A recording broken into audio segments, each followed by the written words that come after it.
Eu estou no Evangelho de São Lucas, capítulo 17. Evangelho de São Lucas, capítulo 17. É um tema grave e que a maioria das pessoas não abordam esse tema. Não é?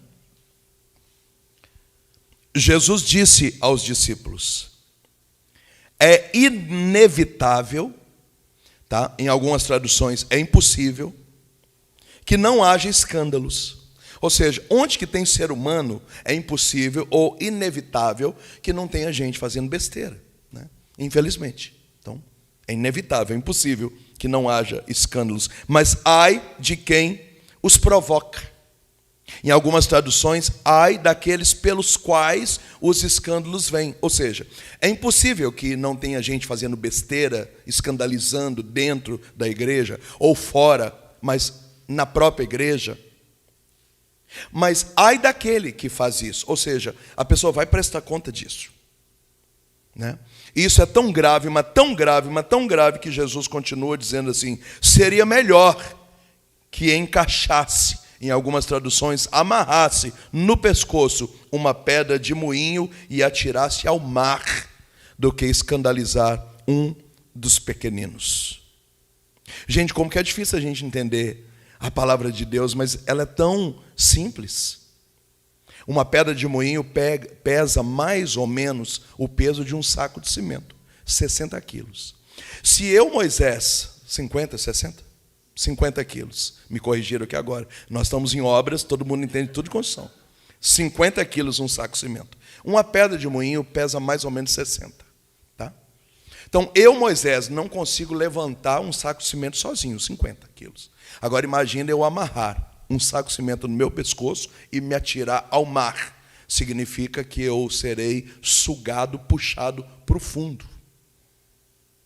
Gente, Jesus está dizendo que é melhor você morrer afogado. É melhor você amarrar uma pedra no seu pescoço e afundar no mar, do que você escandalizar um só dos pequeninos. Porque aqui são duas dores diferentes. Dor número 1, você agride a santidade da igreja, tá? E é por isso que estamos aqui, para reparar e desagravar. Isso é muito grave, porque a igreja é santa, é imaculada, não tem ruga, não tem mancha, não tem pecado. A igreja é a esposa de Cristo, ela foi lavada e alvejada no sangue do Cordeiro. Então, assim, é grave Jesus purificar a sua igreja no seu sangue e você ir lá e sujar a igreja. Por isso que Jesus está falando, é melhor que você amarre um saco de cimento no seu pescoço e pule na água, tá bom? Que morra você. É grave isso. Mas existe uma segunda coisa: você escandaliza os pequeninos. O que é pequenino? Se você acompanhar aqui, Jesus está numa sequência de ensinamentos sobre evangelização. E Jesus está dizendo que as pessoas vão conhecer a igreja através do testemunho dos apóstolos. E o que é escandalizar um pequenino? É fazer a gente que está chegando agora, que não tem maturidade. Essa pequenez aqui não é criança, tá? É gente ainda ingênua, que não sabe separar as coisas. Essas pessoas abandonarão a fé por causa do escândalo. Então é um problema duplo, meninos. Primeiro, você mancha a santidade da igreja. Segundo, você mancha aquilo que o ser humano tem mais de sagrado, que é a fé. A parte mais sagrada do ser humano é a capacidade de crer. Isso é Catecismo da Igreja Católica, lá no parágrafo 25 a 50. A fé é uma adesão racional. Qual que é a diferença entre Moisés e o ateu? O ateu, no livre-arbítrio, decidiu não crer. E é direito dele, é livre-arbítrio. E eu, no meu livre-arbítrio, decidi crer. O que é sagrado para mim? A minha fé, a minha convicção. Aí alguém vai e destrói isso com um escândalo. E o texto diz: é impossível que não tenha gente fazendo isso, manchando a igreja e tirando gente da igreja. Mas melhor seria que a pessoa se jogasse no mar com um saco de cimento amarrado no pescoço, do que causasse isso. Porque isso é muito, muito grave dentro da igreja e dentro do coração das pessoas. Palavra da salvação, glória a vós, Senhor. Acho que não precisa nem eu falar nada. A palavra por si só já contou. todas as coisas. Você já tinha pensado nisso? Deixa o seu comentário aqui abaixo. Fala, minha Nossa Senhora, eu não sabia disso, eu não tinha ouvido isso. E eu aconselho você a ler depois. Tá? Se a equipe puder colocar para nós aí, Lucas 17, eu li de 1 a 2 só. Tá? Só 1 a 2. Queridos, Nossa Senhora apareceu em 1947, na Itália, 1947, com esse título aqui, ó, Rosa Mística, essa blusa que eu estou vestindo aqui hoje.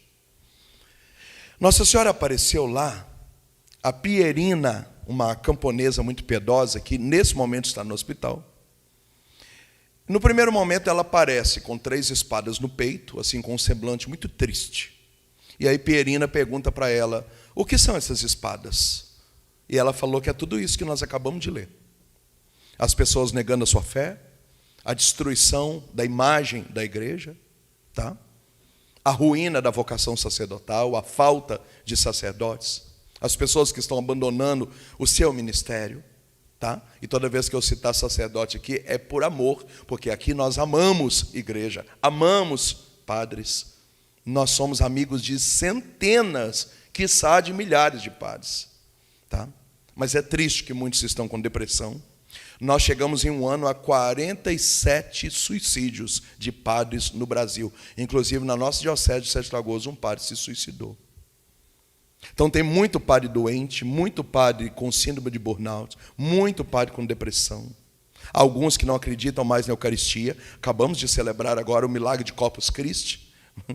Às vezes você foi à missa, o padre não tocou nesse assunto, mas foi um milagre que aconteceu lá em Praga, tá? Na Itália, não tem nada a ver com Lanciano. É um outro milagre, de um padre que estava em peregrinação e não acreditava mais na Eucaristia. E o milagre aconteceu nas mãos dele, e o Papa Urbano, acho que IV ou V, ao presenciar aquele milagre, diz, eis Corpus Christi. Então, quantos estão na igreja e não acreditam mais na Eucaristia, não acreditam mais no sagrado? E missionários, e pregadores, e cantores, e tudo isso vai acontecendo assim, meio que empurrado com a barriga, não é? A gente perdeu a paixão pelo sagrado, a gente perdeu o zelo, o amor por tudo isso aqui que nós estamos vivendo. E Nossa Senhora aparece lá e diz para Pierina, com 3 espadas no peito, que o que ela sentia era a dor de tudo isso que nós estamos falando até agora, desde quando deu play nessa live de hoje. E aí Pierina pergunta, a senhora é a Virgem das Dores? Ela não responde, ela vai embora. Agradável, né? Vai embora, deixa ela no vácuo. Mas ela volta alguns dias depois. E no lugar das 3 espadas tinha essas 3 rosas. E ela falou, eu sou a rosa mística. Por que a gente começou cantando aqui? Porque ela diz que todo mês ela desejava que houvesse o dia da alegria. Tá? A gente precisa dar doses de alegria ao coração de Jesus e de Maria, que se ofendem com tanta tristeza que acontece no meio de nós. Pediu também que houvesse o dia da comunhão reparadora, que a gente reparasse pelos sacrilégios, pelas ofensas. E também pediu que em todos os lugares, sobretudo nos institutos, nas paróquias, nas comunidades, e é por isso que a gente está aqui, que se levantasse rosas místicas, pessoas humanas que gostariam de reparar, desagravar os corações e as dores. O Eduardo explicou isso muito bem ontem, não quero voltar nesse assunto de novo. Reparar as dores dos corações que são um só. Isso é Santa Luquigada, São João Eudes, Santa Gertrudes, Santa Margarida, Maria Alacoque. A mística católica nos traz isso. E ela diz que a rosa branca era a oração, a rosa amarelo ouro o jejum, a penitência, e a rosa vermelha as dores e os sacrifícios físicos. O que Nossa Senhora estava dizendo? Que as espadas ofendem, escandaliza a santidade da igreja, escandaliza a fé que é sagrada dentro do coração humano. Isso é um suicídio existencial, ministerial, tá? O detalhe é que em 1973, portanto 36 anos depois, Nossa Senhora aparece em Akita, no Japão. Eu estive lá pertinho. Em 2012, eu fiquei 15 dias pregando no Japão. E eu ia conhecer Akita, só que teve uma nevasca. A gente pegou menos 14 graus. E algumas das coisas foram canceladas, porque os carros patinavam na neve, estava muito perigoso. E Akita fica na região montanhosa. ali a caminho do Monte Fuji, que é um dos maiores montes do mundo, não sei se é o segundo ou o primeiro, comparado ao Everest. E o que aconteceu lá em Akita? Nossa Senhora apareceu para umas monjas, e sobretudo para um que chamava Agnes Sasagawa. Essa irmã era surda, e depois das aparições ela voltou a ouvir. Enquanto a aparição acontecia, a imagem de Nossa Senhora, que era de madeira bruta, imagina você pegar um tronco de árvore, uma tora de lenha, e alguém ir lá e entalhar uma Nossa Senhora. É madeira bruta, não tem nada por dentro, é madeira. E ela chorava mel e sangue. E as aparições diziam tudo isso que nós estamos falando aqui. O abandono do sagrado, os escândalos, os sacrilégios, as comunhões ilícitas, as pessoas servindo em pecado, cantando em pecado, pregando no contra-testemunho, uma vida assim, perniciosa, manchando o sagrado e manchando a fé das pessoas. Tá?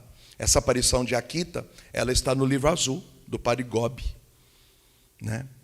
Ou seja, Nossa Senhora está há muito tempo gritando, assim como Fátima, assim como em La Salette. As aparições de La Salette são muito pesadas, porque ela trata desse assunto e ninguém gosta. As aparições de Medjugorje, que ainda não tem aprovação, mas que, assim, uma das dificuldades realmente da aprovação é o contexto, é muito pesado. E há muito tempo que Nossa Senhora está gritando a respeito desses assuntos. Deixa aqui o seu comentário, se você está me ouvindo, se você está entendendo, tá? Tudo isso que nós estamos falando. Voltamos ao texto, então. É impossível que não haja gente fazendo lambança em nome da fé. Mas ai daqueles que fazem isso, porque eles vão prestar conta. E é uma prestação de conta tão grave que era melhor ter amarrado uma pedra de moinho no pescoço e se jogado no rio sem saber nadar como eu. Ou seja, é melhor que você morresse, que você sumisse, do que você manchar a santidade da igreja, ou você denegrir a fé das pessoas a ponto delas nunca mais desejarem crer. Talvez você vai fazer aquele comentário assim muito óbvio, né? Mas as pessoas têm que ir para a igreja por causa de Jesus. Sim, queridos, mas na prática não é assim que funciona. Ninguém tem capacidade emocional, psíquica, afetiva, de se encantar pelo sagrado se não tiver alguém fazendo essa ponte. João Batista é a ponte. Todo mundo perguntava, você é o Elias? E ele falou, não, eu não sou, eu sou só uma voz. Você é o Messias que ia vir? Não, eu não sou, eu sou só alguém que está preparando o caminho. Depois de mim vai vir ele. Mas as pessoas se apaixonavam por ele, e ele trazia para si, educava, catequizava, até ele dizer, ele é o Cordeiro de Deus. Ele entregou esse povo para Jesus e saiu de cena. Às vezes o João Batista é um livro que alguém te dá, às vezes é alguém que você segue na internet, às vezes é a homilia diária de um padre que você admira, às vezes é um louvor, uma música. Porque nós não vamos chamar pregador de fora, porque as pessoas têm que vir por causa de Jesus. Elas não virão. Até porque o profeta não é conhecido na sua própria casa, Lucas 4:24. Então você tem que trazer um pregador de fora, um padre de fora, um cantor de fora. Aquele lugar enche, gente que estava afastado volta, gente que nunca veio vem. E cabe a essa pessoa a maturidade de entender qual é o papel dela, para que ela possa fazer o meio de campo e trazer essas pessoas e deixar essas pessoas na igreja. Tá? Só que não é todo mundo que tem essa consciência. E é por isso que haverá o quê? Escândalos. É por isso que haverá escândalos. Quando você olha a realidade hoje da internet, quando você olha hoje a realidade de muitas paróquias, de muitas comunidades, eu que frequento todo dia uma cidade diferente, um estado diferente, e são muitos anos fazendo isso, nossa comunidade aqui tem 23 anos, eu vou dizer para vocês que tem coisas que até Deus duvida. E eu tenho compaixão de quem está chegando agora, de quem não entende nada, de quem leva ao pé da letra tudo que escuta, tudo aquilo que vê. E hoje Jesus está nos tratando a respeito daqueles que estão fazendo o papel de falsos pastores. E eu estou falando de falsos pastores leigos também, né? Eu posso muito bem usurpar da fé de vocês, para me sustentar financeiramente, para ter uma vida boa, e não dar o alimento que vocês precisam. E é por isso que muitas pessoas se corrompem por causa do dinheiro, outras se corrompem por causa da fama, outras se corrompem por causa da castidade.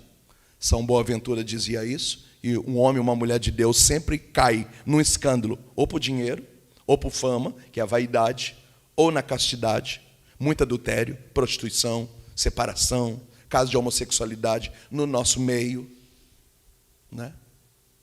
Eu fui pregar recentemente num lugar onde o rapaz que cantava maravilhosamente bem, casado, com 2 filhos, largou a mulher, arrumou uma confusão. E agora entrou numa relação homoafetiva. Não estou aqui falando da vida dele, eu estou dizendo que isso percorre num lugar onde antes ele percorreu cantando, fazendo oração de cura, pedindo batismo no Espírito. Agora isso vai percorrendo e muita gente sai, muita gente desanima, muita gente diz, se ciclano que pregou para mim faz isso, imagina eu que estou chegando na igreja agora. Por isso que Jesus ficou chateado. Ele falou assim, eu preciso punir quem está escandalizando os meus pequeninos. E quantas coisas você vê hoje que você também fica triste? Quantas coisas? Eu notei algumas delas aqui. O que é um escândalo, então? O escândalo é um contra-testemunho público. Tá? São falas, comportamentos, pecados públicos, coisas que ou vazam, ou são vazadas, ou são expostas sem um pingo de pudor. Pingo de pudor. Eu posso ser missionário, amanhã estou na beira da piscina, faço uma selfie sem camisa, tomando cerveja e posto lá. Agora imagina, a gente trabalha com dependente químico, quantas famílias que são resgatadas por nós. Então, aquele pudor daquilo que posta, daquilo que fala, do exemplo público, de que tem pessoas que seguem, de que isso pode gerar uma má interpretação. Né? Então, escândalos. Os sacrilégios, o que é sacrilégio? Imagina comigo que você cometeu o batismo, ou você recebeu o batismo, e ao receber o batismo você fez juramentos de uma vida de batizado, agora você vai e nega esse batismo, né, que fica ali entre sacrilégio e perjúrio. Por exemplo, a reencarnação nega 40 verdades da fé católica. Uma pessoa cristã não pode seguir a linha da reencarnação. E quando você diz, não, eu sou católico, mas eu acredito em karma, em reencarnação, em alquimia, em nirvana.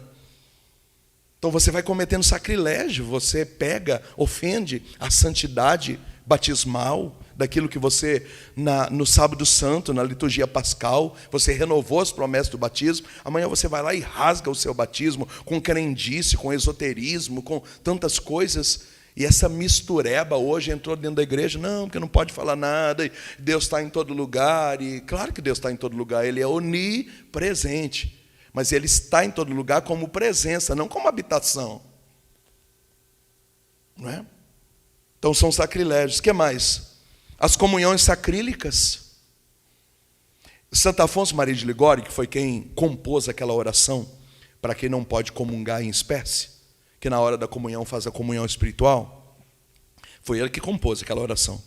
Ele diz que quando você tem consciência de que você não pode comungar, ou porque você precisa confessar, você está numa situação de pecado, ou você está numa união irregular, quando você entende que a Eucaristia é sagrada e que você não pode, naquele momento, comungar, e você respeita tanto que você faz a sua comunhão espírito, às vezes essa comunhão espiritual ela é muito mais profunda do que quem recebe a comunhão na boca de qualquer jeito. Mas não é isso que a gente quer. A gente não quer que Jesus fique tão feliz porque a gente não comungou de respeito pelo sagrado. A gente quer brigar para ter direito a comungar. E aí você comunga em pecado, comunga sem confessar, você comunga de forma ilícita, aí alguém fala que não pode, a segunda fala que não pode, e você quer achar alguém que fala que pode. A 7ª pessoa fala que não, que pode, importante é o coração, e você fica com a 7ª pessoa, e você esquece das outras 6, e você vai comungando. O que acontece? Carta de São Paulo aos Coríntios, capítulo 12. Quem comunga em situação de pecado, comunga a própria condenação, e que cada um deve se examinar quando for para a fila da comunhão para receber o corpo e sangue. Então tudo isso está na Bíblia, está na doutrina católica. Então quando você comunga em pecado, né, você está profanando. O que mais? As profanações do sagrado. Hoje as pessoas não ajoelham mais na hora da consagração, né? As pessoas não recebem a Eucaristia com zelo, recebe de qualquer jeito, comunga de qualquer jeito. Gente que masca chiclete a missa inteira. Não sei aonde que coloca esse chiclete. Alguns até nem colocam. Ou cola no banco da igreja e recebe comunhão, mascando chiclete. Atende celular na missa, sai antes da bênção final. Então nós perdemos zelo pelo sagrado. Outro dia eu fui na missa, o pessoal comungou na minha frente, saiu cumprimentando as pessoas no banco. Acho que quando ela chegou no banco dela, já tinha engolido tudo. Eu não sei você, mas eu seguro a comunhão na minha língua, volto para o meu banco, depois que eu me ajoelho, é que eu vou dissolvendo devagarzinho, e ali, às vezes, oremos, está na hora de levantar e eu estou no restinho. Por quê? Porque eu vou deixando, cientificamente falando, demora uns 15 minutos para a Eucaristia se dissolver totalmente no seu corpo, na sua corrente sanguínea. É aquele momento ali que a gente deveria comungar mais lentamente.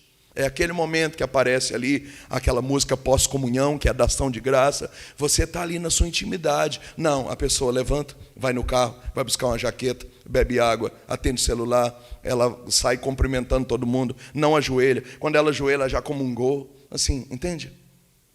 Então essas coisas vão ofendendo. Vida imoral, Vida imoral, as vestes. Olha o tanto de coisa grave que eu falei: escândalo, descrença, sacrilégio, ofensas, comunhão sacrílicas, profanação do sagrado, músicas, desvio de fé, contra-testemunho, roupas, vida moral, profanação do sagrado. E também, não posso deixar de falar, o abandono vocacional. Porque hoje é mais ou menos assim. Do mesmo jeito que a gente fala, se não der fé, separa, na igreja é a mesma coisa. Gente, quantas oportunidades que eu já tive de abandonar minha própria comunidade e mudar de rumo. Mas eu vou morrer por isso aqui. Porque para mim o chamado é irrevogável.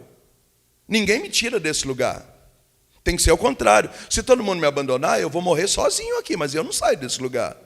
Mas hoje é moda. A pessoa, gente, depois de um discernimento, depois de um tempo, eu senti que Deus está me chamando para algo novo. É um momento de Deus na minha vida. E todo mundo, isso mesmo, seja feliz, parabéns. E a pessoa abandona o chamado, a vocação e o ministério. E todo mundo aplaude, dizendo que bom que você foi sincero conosco. Pelo menos está no caminho do bem. Isso fere.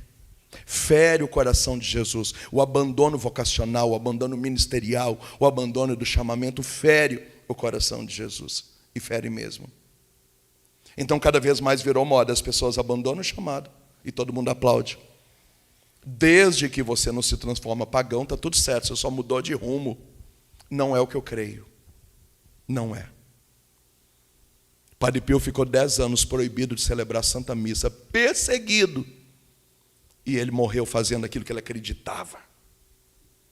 Se fosse nos nossos dias, um padre proibido de 10 anos de celebrar, processaria a diocese, levaria o caso para Roma, iria para as redes sociais, arrumaria uma confusão, colocaria todo mundo para bater na igreja, para falar mal de bispo, e viraria uma farofa, e todo mundo compraria essa ideia.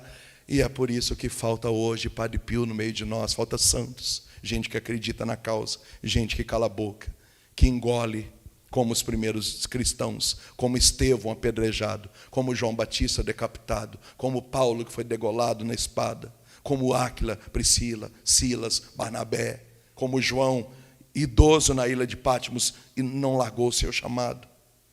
Então hoje Deus está nos chamando, para a gente concluir, a um processo de retorno. Então eu quero dizer assim, em nome de Jesus, você está afastado da igreja? Volta. Tá? Ah, mas eu me ofendi. Então você vai ter que sair do seu trabalho também, que todo dia alguém te ofende lá. Para que você continua trabalhando? Imagina você que é pedagoga, professora, diretora de escola, de 2, 3 escolas. Você sabe muito bem que o ambiente é só Jesus na causa. E por que você está lá até hoje? Não é o seu trabalho? Não é o seu dinheiro? Então a igreja é a mesma coisa. Tá bom, queridos? Então volta para a tua paróquia, volta para o seu posto, volta para o seu lugar. Comungue direito, sirva direito, se apaixone direito, ame direito, faça bem feito, seja fiel até a morte, e como diz o apóstolo Paulo, nós receberemos a coroa da vitória. Eu peço que do fundo do meu coração a gente se apaixone agora, nessa hora do desagravo, pela igreja de Cristo de novo. e que através de Rosa Mística, Nossa Senhora de Akita, né, e outras aparições, nós possamos amar essa igreja ferida. Eu termino dizendo, a igreja católica vai acabar? Não. O diabo vai destruir a igreja? Não. É Mateus 16, a porta do inferno nunca vai prevalecerá contra a igreja, mas ela vai ficar queimada, mal falada, vai apanhar. Tertuliano dizia que vai chegar no momento que a igreja vai ter o rosto do seu fundador. E qual é o rosto do seu fundador? Isaías 53. Já não tinha aparência humana, parecia um verme. Ao vê-lo, cobrimos o rosto de vergonha, tão desfigurado ele estava. A igreja vai ficar queimada, mal falada, feia. Por isso que as pessoas vão procurar uma igreja mais bonita, um lugar mais agradável, porque elas vão abandonar a esposa de Jesus Cristo, que é a igreja nos dias maus.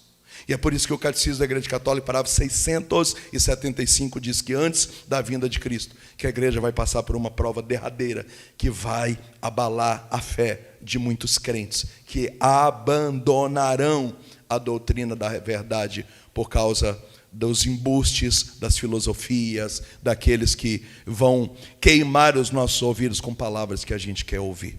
Hoje eu peço que a gente possa amar profundamente a igreja.